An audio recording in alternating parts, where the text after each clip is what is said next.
No vídeo de hoje eu vou te mostrar algumas das técnicas de composição mais usadas pelos profissionais. Então, bora lá!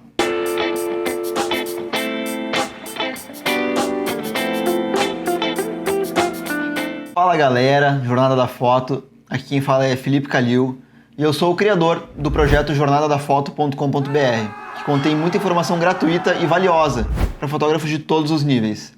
E uma delas é esse e-book grátis, 4 passos simples para melhorar tuas fotos. Então eu vou deixar o link aqui na descrição para tu baixar e melhorar ainda hoje. Uma das primeiras regras que a gente ouve sobre composição quando a gente está começando é a regra dos terços. Até aí tudo bem, mas uma vez que a gente entende o conceito, o que mais a gente pode fazer para melhorar a composição das nossas fotos? A regra dos terços te leva até um certo ponto, mas tem tantas outras formas de compor que vão deixar a tua foto muito mais interessante. Nesse vídeo, o meu objetivo é te mostrar como tu pode pensar fora da regra dos terços e também te mostrar uma nova abordagem sobre composição. Todas as fotografias são criadas com base em um limitador de espaço. E no nosso caso, é a combinação do sensor com a lente que cria essa limitação do quadro.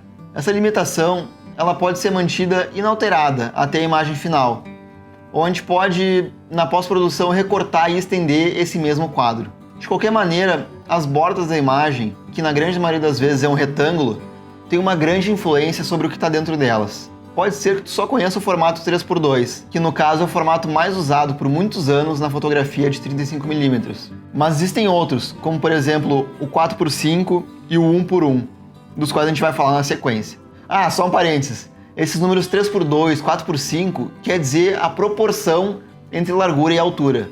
Por exemplo, se tu tiver uma foto na proporção 3x2 e quiser fazer uma ampliação de 30 centímetros de largura, quer dizer que a altura vai ser de 20 centímetros. O quadro 3x2 ele é natural para nós.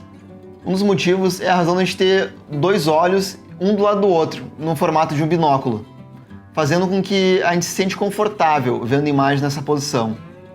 E por ter essa horizontalidade, esse tipo de quadro tende a passar uma sensação de estabilidade. Já o quadro 4x5, ele acaba sendo mais gordo do que o 3x2, e eles são menos invasivos do que os anteriores. Eles tendem a dominar menos a composição em si. Tu tem uma flexibilidade maior se comparado com o 3x2. E um quadro que ficou muito famoso recentemente, graças ao Instagram, é o 1x1, ou o quadrado. Poucas câmeras possuem naturalmente esse aspecto quadrado, fazendo com que muita gente tenha que fotografar já com o quadrado em mente, deixando o espaço para cortar a foto na pós-produção. Ele é um quadro mais difícil de trabalhar, por causa que não existem tantas coisas quadradas na natureza. Uma árvore é sempre mais comprida, o mar é sempre mais largo, mas quando tu quer passar a ideia de simetria, não tem quadro melhor do que esse. Tem também o quadro panorama. Ele é muito usado para retratar paisagens e locações grandiosas. Isso porque a nossa visão ela funciona como uma varredura horizontal. E como o panorama não é tão alto, a gente pode fazer essa varredura por etapas, já que a fotografia acaba sendo mais extensa. A gente não consegue olhar um panorama completo de uma vez só. A gente acaba focando em partes da imagem de cada vez, fazendo com que a pessoa preste mais atenção e aumente o interesse na fotografia. Toda vez que a gente precisa fotografar um objeto, a gente tem que tomar a decisão de onde vai colocar esse objeto no quadro. Se a gente vai colocar ele no centro, nas bordas, fora de eixo. Quem está começando a fotografar tende a colocar tudo no centro da foto, o que não tem problema nenhum, mas depois de um tempo acaba se tornando meio monótono. Mas para tirar esse objeto do centro, a gente tem que ter um motivo de mostrar o entorno desse objeto, de contextualizar ele na cena. Tu pode notar que as duas fotos são do mesmo objeto, só que a segunda ela acaba dando muito mais contexto, mostrando o entorno da casinha. Outra coisa que pode influenciar a nossa decisão de posicionamento é se o objeto está claramente em movimento e com uma direção simples de se prever. A gente pode colocar esse objeto no começo do quadro, como se ele estivesse entrando e não saindo. E foi exatamente isso que eu fiz com essa fotografia da pessoa na bicicleta, onde eu posicionei ele no começo do quadro. Talvez se eu tivesse deixado para fotografar a bicicleta no final, a foto perderia um pouco da dinâmica e do movimento. E pode parecer que não, mas a linha do horizonte tem impacto essencial no humor da foto, principalmente em fotografias de paisagem. Um posicionamento mais baixo do horizonte dá a sensação de maior estabilidade, e isso vale para qualquer foto. Mas o mais importante do horizonte é que ele serve para destacar o céu ou o primeiro plano. Por exemplo, em uma foto que o dia está nublado e feio, onde o céu não está muito interessante, a gente pode diminuir a presença desse céu, subindo a linha do horizonte. E foi o que eu fiz nessa foto, onde o céu estava completamente sem nuvens, sem muita graça. Eu optei por deixar ele com menos expressão na foto, subindo a linha do horizonte. E por outro lado, se a gente tiver um céu incrível, a gente quer acentuar isso, certo? Então a gente baixa a linha do horizonte a fim de mostrar toda a beleza e dinamismo do céu e das nuvens, que foi o que aconteceu com essa foto recente, que eu já tenho um vídeo mostrando como eu tirei ela. Uma das composições de fotografia que mais tem sucesso é o quadro dentro de quadro. Os quadros dentro de fotografia têm o objetivo de conduzir o espectador através dele, sendo um tipo de janela. Um exemplo disso é essa foto que eu tirei no Japão, onde os portais eles atuam como um limitador do nosso quadro, deixando em evidência a pessoa mais ao fundo. Ou até mesmo nessa segunda composição, onde as cerejeiras elas estão guiando o olhar e envolvendo o barco no centro, criando uma espécie de contenção dentro da foto. Contraste é um dos termos mais importantes da fotografia. E eu não quero dizer somente o slider de contraste do Lightroom. Contraste ele deixa a fotografia mais viva e interessante. Existem milhares de tipos de contraste, como grande e pequeno, claro e escuro, liso ou áspero, alto ou baixo, leve ou pesado, líquido ou sólido, e até mesmo o contraste de gerações ou culturas. Como por exemplo nessa foto, que mostra um clássico carro americano andando pelas ruas de uma pequena cidade no Japão. Ou essas meninas com as vestes tradicionais em uma cidade mais moderna. Outro exemplo clássico é o de usar contraste em fotografia de paisagem, como a água sendo algo macio e a pedra sendo algo muito duro. Ou até mesmo a superfície lisa da água em contraste com a superfície áspera da pedra. Equilíbrio é a resolução da tensão. São forças opostas que são equiparadas para dar o sentido de harmonia. O nosso cérebro está sempre tentando equilibrar uma força com a outra. No caso da fotografia, o equilíbrio pode ser qualquer elemento gráfico. Por exemplo, se a gente pegar essa foto que eu fiz no Uruguai, a gente tem as duas pontes dando o senso de equilíbrio, certo? Agora, vamos imaginar se a ponte da esquerda sumisse. Certamente tu estaria imaginando algo assim na minha fotografia, que o peso todo da foto estivesse do lado direito. É a mesma sensação que acontece com navios que não têm um peso distribuído igualmente. Mas o que eu te mostrei foi o equilíbrio simétrico. E existe também o equilíbrio assimétrico, que é quando a gente não tem objetos de pesos iguais na imagem. Como por exemplo nessa foto na Argentina. A gente tem o cactus de um lado e a montanha de outro, fazendo com que eles se equilibrem. Tá, Felipe, mas a montanha certamente pesa muito mais do que o cacto. E eu sei, mas aqui a gente tem que pensar como peso visual. Tu pode ver que eu até deixei os cactos maiores na foto, né? Justamente para contrabalançar com o peso da montanha.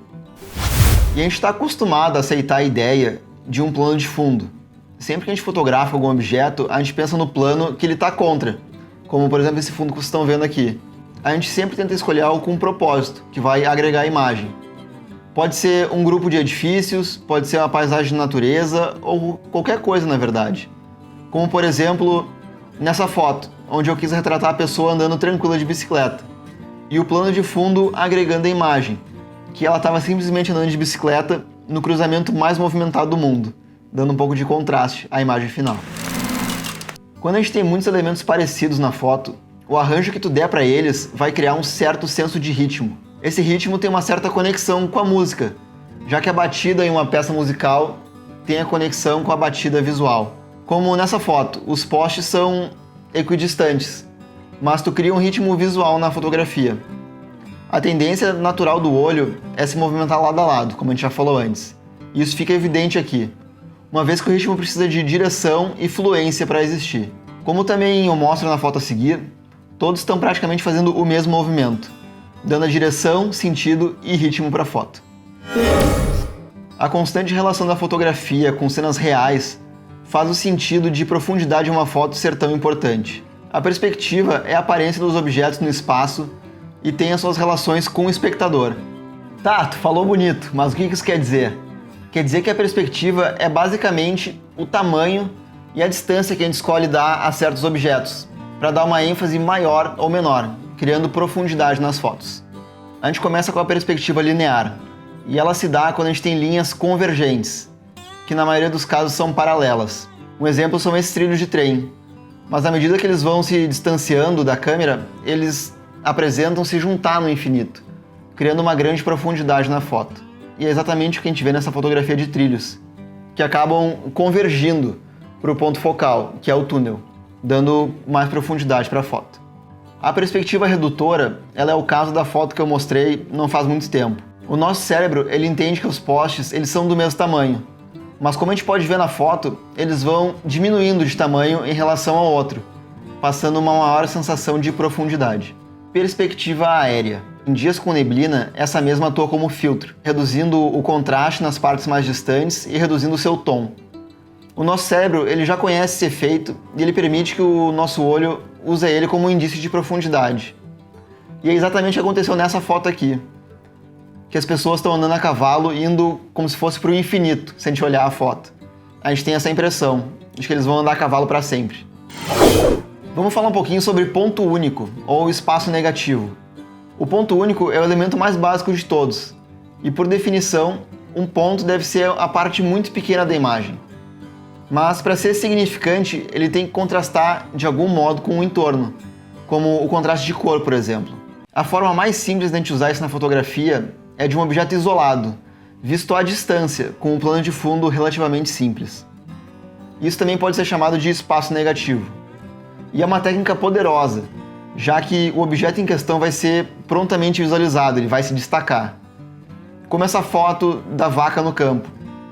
Tu é sugado imediatamente pela vaca, mas só depois vai perceber que tem mais coisa em volta. E linhas. As linhas, elas são elementos gráficos extremamente poderosos. E se usadas da maneira certa, elas podem dar vida para a tua foto. Como a gente já falou antes, o nosso quadro de visão ele é horizontal. E não é surpresa que as linhas horizontais são as mais confortáveis visualmente. Linhas horizontais, elas passam a sensação de suporte e estabilidade. Geralmente, as linhas verticais elas têm um maior sentido de velocidade e movimento. Outra coisa é que as linhas verticais e horizontais elas são complementares. Elas criam um equilíbrio, no sentido de que as energias são opostas uma das outras. Cada uma funciona de forma a conter a outra. E de todas as linhas, as diagonais são as que introduzem maior dinamismo para as fotos. Elas são mais ativas, com uma maior expressão de velocidade e movimento, se comparado com as verticais. E se tu quiser aprender mais sobre fotografia, composição, como extrair o máximo dos equipamentos, como aprender técnicas novas de captura e técnicas de edição no Photoshop e Lightroom, eu vou deixar um link aqui na descrição com um bônus especial que eu ofereço. Se tu gostou do vídeo e quer ajudar esse canal a crescer, dá um like, se inscreve aqui e compartilha com teus amigos fotógrafos que também querem melhorar na composição. Valeu por ter ficado até aqui, um grande abraço e tchau!